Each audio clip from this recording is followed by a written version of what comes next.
Benches में चलें। Bench क्या है? बेंच ये बैठने वाली बेंच नहीं है, ठीक है। तो अभी तक हम क्या बनाए? साइट बनाए, साइट। ठीक है। साइट मतलब हमारी जो blood camp August dot frappe dot cloud जो साइट थी वो बनाए, उसमें हमने ऐप्स इंस्टॉल किए। क्या इंस्टॉल किए? ऐप्स इंस्टॉल किए। साइट के अंदर ऐप्स डाले कौन कौन से?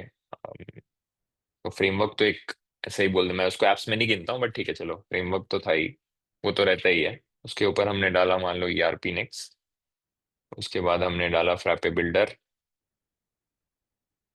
फिर हमने डाला फ्रैपे सीआरएम। ऐसे ऐप्स हम इंस्टॉल करते गए। क्या हम कंट्रोल कर पाए कि कौन सा वर्जन इंस्टॉल करना है यहाँ पर? हमको पूछा क्या जब हम साइट बना रहे थे? ठीक है। जब हम साइट बना रहे थे यहाँ पर ईआरपी नेक्स्ट पे, ये मेजर वर्जन पूछा, लेकिन ये पूछा कि वर्जन 15 का कौन सा एग्जैक्ट वर्जन, 14 पॉइंट ये कि क्या, क्या उसने पूछा कि और इसके अलावा बाकी सारे ऐप्स कहाँ हैं? ये तो इतने ही है। जो मार्केट प्लेस में 200 कुछ ऐप्स हैं वो कहाँ है? और मुझे अपडेट्स भी कंट्रोल नहीं कर सकता मैं, कि जैसे ही ऑटोमेटिकली अगर मान लो 15.7 वर्जन में आपने साइट बनाई तो 15.8 आएगा तो फ्रैपे ऑटोमेटिकली आपका अपग्रेड कर देगा, आपको कंट्रोल नहीं है साइट पे। तो ये जो साइट हम डायरेक्ट बना रहे हैं इसको बोलते हैं शेयर्ड साइट, कि फ्रैपे इसके वर्जन और एप्स मेंटेन कर रहा है।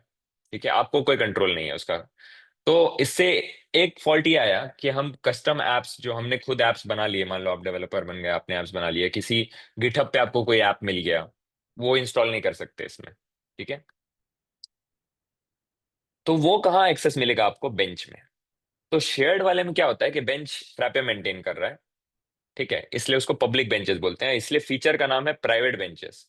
कि आपको हम बेंच दे देंगे, आपको जो ऐप चाहिए उसमें इंस्टॉल करो, जो ऐप्स चाहिए गिटहब से लेके आओ या मार्केट प्लेस से लेके आओ, जो ऐप्स चाहिए, जो वर्जन चाहिए, जो ब्रांच चाहिए, सब कंट्रोल कर लो, मैं बना के दिखाऊंगा।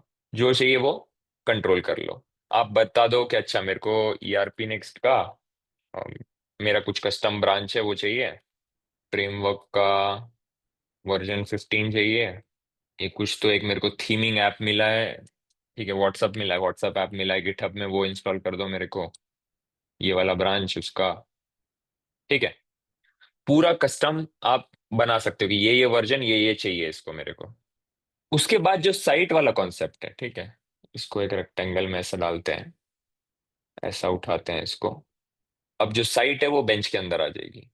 तो अब क्या होगा, जो जो आपके पास बेंच में अवेलेबल है, ठीक है, वो आप साइट में इंस्टॉल कर सकते हो एग्जैक्ट चीज। तो यहाँ वर्जन आपने, बेंच में आपने क्या डिफाइन किया, क्या क्या वर्जन किस किस ऐप के चाहिए मेरे को, और फिर साइट बना ली उसके अंदर। और इसके अंदर आप मल्टीपल साइट्स ऐसे बना सकते हो कि अच्छा मेरी एक कस्टमर की साइट ये है, दूसरे कस्टमर की साइट ये है, उसमें मान लो उसको व्हाट्सअप नहीं चाहिए, ये भी चलेगा। बेंच में है पर साइट में नहीं है, चलता है। ठीक है, लेकिन बेंच में होना चाहिए तभी साइट में आ सकता है।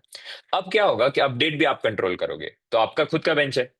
जैसे ही मान लो व्हाट्सअप वाले ने कुछ नया अपडेट गिटहब पे भेजा, तो वो बेंच में दिख जाएगा कि अपडेट अवेलेबल। फिर आपकी मर्जी आपको अपडेट करना है कि नहीं।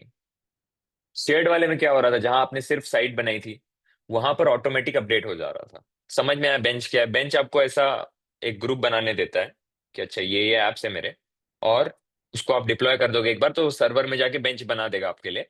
और मान लो आपको यही वाला जो बेंच है वो आपको अलग अलग रीजन्स में चाहिए, एक सऊदी में चाहिए क्योंकि मान लो साइट ए जो है वो सऊदी में डिप्लॉय करना है, तो आपको अलग अलग अलग अलग सर्वर्स पे भी डिप्लॉय करने देगा इसको, सेम चीज को। आपको बस एक बार बताना है कि ऐसा दिखती है बेंच, इसमें ये वर्जन्स हैं, एक सऊदी में डिप्लॉय कर दो, एक यहाँ पर डिप्लॉय कर दो इंडिया में। उसके बाद आप साइट कहीं भी बना सकते हो, सऊदी में या इंडिया में। अपडेट एक ही बार करना है, फिर एक ही बार अपडेट अवेलेबल क्लिक करोगे, अपडेट दबाओगे, सब अपडेट।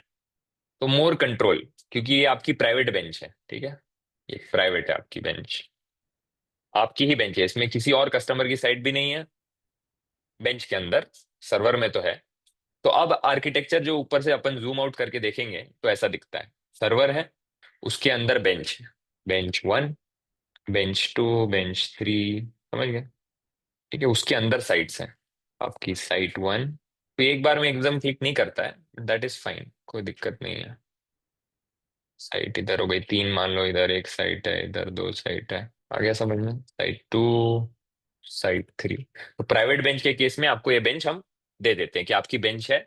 ये समझ में आ गया क्या हो रहा है? आपने बेंच बना दी, बेंच के अंदर आप कितनी भी साइड्स डालो, लेकिन वो वर्जन फिर कंट्रोल बेंच से ही होगा।